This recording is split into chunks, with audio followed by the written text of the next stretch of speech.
All fun and dandy. So, all right, here's the drill. So, a couple of things. Now you see what happened at the Siesta Beach Motel. The jump into medical aesthetics. Nobody wanted to make that. Okay, so looks like I got rejected for all those positions. Okay. Then I found, and I know I peppered this in at the end, a corporate Ulta salon trainer role where I would be essentially like a regional trainer where I would design and implement for a whole district. It's a big corporate position. It's $100,000 a year. It's kind of like all I can hear behind it. It's a big job. It essentially means that you're going to train, motivate, come up with team solutions for what services are going to be in the Ulta salons, how to drive sales, how to keep what's good, how to fix what's bad. I don't think anyone is really more cut out for this role than me. So I have been petrified. I've been handicapped by this fear. I've been handicapped by the price tag. I want to know if anyone has ever interviewed for a role where you're like, oh my God, and that is corporate America. And that is the jump that would just change your fucking life. And if it was, it's like, I don't know how to break into corporate. Maybe somebody has some tips for me, because it's like I feel like I've been here before, but then like I wasn't. I was the freelancer. I was the peon. It's like I worked for these big corporate companies when I worked for Philosophy, skincare, if you know that about me, before Cody owned it, and then also actually why Cody was a parent company. But I just want to make the break in. So we're on interview 2, completed 2 of 5. Transparently, the universe works in really weird fucking ways. God is great. Yesterday I was all on for sound. I was in all this hair and makeup. I was in all this garb, and I get on the call for interview number 2, even though I was sure the lady did not like me at all. I'm going to skip why, because I'm in an interviewing process for now. I'll come out later once I get a job and tell you why. I think I need to be careful. People say that. I can't even say the R word. We're great softies. Anyway, so I'm going to be careful saying anything else. They're like, well, you ain't getting a job after you just did that. Anyway, so interview 2 of 5 completed. She said I'd hear back next week. So I don't think I can really cover the job chronicles without covering matters of the heart. So for those of you that are just looking for a new job role and you're not interested in spilling any tea or knowing anything about me, this episode's not for you. If you're interested in knowing, obviously, some daily, what's some tea spilling on me, then this episode is for you. So lots of you know that I have a 4-year-old daughter named Gigi. I have 2 children, actually, but my social medias are for me. So when they have their adult years in there, they can be on social media. People like to tell me I spend a lot of time not talking about my kids. Today I'm going to talk a little bit about my kids. I have a child's father that I have some very unfinished business with. We were never married. He lives in a house I paid solely from my bank account, my check, provably. He was never on the bank account. We were never married. I bought a $100,000 house outside of Houston, Texas in 2020. He will not get off the property because I put his name on the deed. There, done. He legally can be there. I essentially made him half owner. This is not a mortgage. This is not rent. This is not a lease. This is a deed of ownership. It's owned. Bought, paid for, done. Laura bought it. I paid for it myself. I got given the deed. This is my fake deed. And his name is on it. It's a 50-50 split. He won't get out. So I have a lot of litigation ahead of me yet still. Even though my years with Joss Dad are behind me in that. For a little bit. I guess. I digress. So I haven't always maintained very much contact with Gigi's dad's side of the family. Her grandfather, his father, showed back up. He does business around Sarasota. We got together. Everything came full circle. It was a really beautiful moment for me. It allowed me to apologize and indulge and kind of tap into some feelings that I haven't been really to talk about yet. I feel very shafted by that life experience, and that's not what this video is about, but it is to tell you that the Lord works in mysterious ways, and thank goodness he put Don Garino in my path again when he did, because our electricity was set for a shut-off at 6 p.m. today on a payment plan that we were sure, of course, like usual. I'm like the best Travis Tritt song, I've had the best of intentions after all. I've made several payment plans. We no longer have cell phones. Not at this time. I'm actually fine with it. I was done fighting with Verizon at $550 a month. Don Garino showed up, Gigi's grandfather. He paid my electricity bill. I might have a day without electricity because it's a bill pay in transit kind of thing. I just can't care. it's just interesting how the fall from grace looks, right? Andrew is in his second week. He is right now at work at the gate. He's not making 26, so I just need to be honest about that. It's less than 20. It's 18. I'm sorry, guys, but he's making $35 an hour once he deputizes.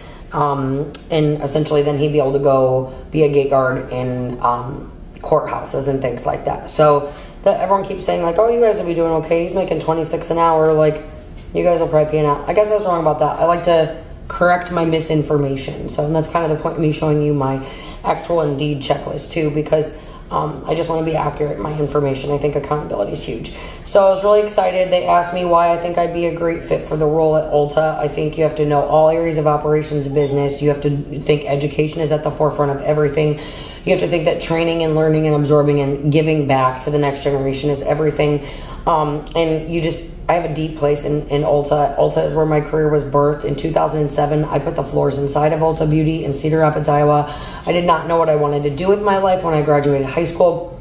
So Ulta was my first big girl job, I guess you could say. I have worked since I was 13 years old on a work permit, but it was my first real fun job I was really excited about. I grew into prestige. And then I went to work for the brands inside of Ulta, and then ultimately to owning my own mobile beauty business. So that's kind of my whole background if you don't know kind of the correct steps. So I have a very near and dear spot in my heart for Ulta. So I really hope that they sense that and they rise above their diversity inclusion bullshit that I said it, that they're wanting. So because you're not going to find a better resume than me. So that's that. I have also used some of my personal connections. Huge shout out to Michelle, my first husband, Josh's dad, my first husband. My ex-husband and he has no ability to communicate with me. So we'll just say that. I'm just trying to get right with my life, my finances, and my communication. He doesn't want to participate. That's fine. This is a separate family that I'm speaking of than paying my electricity bill. That was Gigi's grandfather. Yes, God, I'm blessed. Like I said, even if I have one day without electricity, that's fine. Blake's family, Michelle, I'm very close with her. It looks like I'm deeply into an onboarding process of potentially having a work from home job from Nordstrom, which I would be so blessed to have. I've essentially had 2 interviews kind of for them. I had to fill out all the stuff and do some recordings, and then I had to do a video interview, and then I have an on the screen where it's actually someone will be there. It won't just be me recording responses. And that is tomorrow at 12:30, and that would be an amazing job because that customer care job, although the pay is pretty trash, it's 16 something an hour, it's $36,000 a year. It's not very good. It would allow me to work from wherever we're going to have to move or what's going to have to happen. So I think that creates some stability, and that is the only thing that I can pray to God for right now. So let's just put all of our eggs in that blessings basket. That's tomorrow at 12:30. Honestly, I feel really fucking good about it. So, I also did get offered a full-time management position at EOS Fitness, but it was $17 an hour.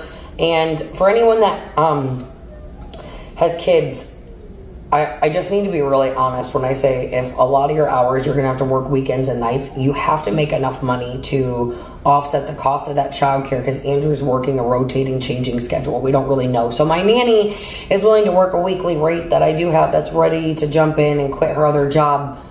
She works at Cold Stone up at UTC. She's a fabulous little thing. I love her to death. She's willing to step back in that role and step into being Gigi's caretaker until she goes to college, which would be in August. So that would give me a little time, a little stability, kind of figure some things out. Cross your fingers for me, you guys. I really hope that I get the Nordstrom work from home role. I'll know more about that tomorrow at 12:30. I'll know more about the Ulta $100,000 a year job. That's a vast difference from $16 an hour, right? I'll know more about that next week, so I'm really excited about that. Wish me luck in that.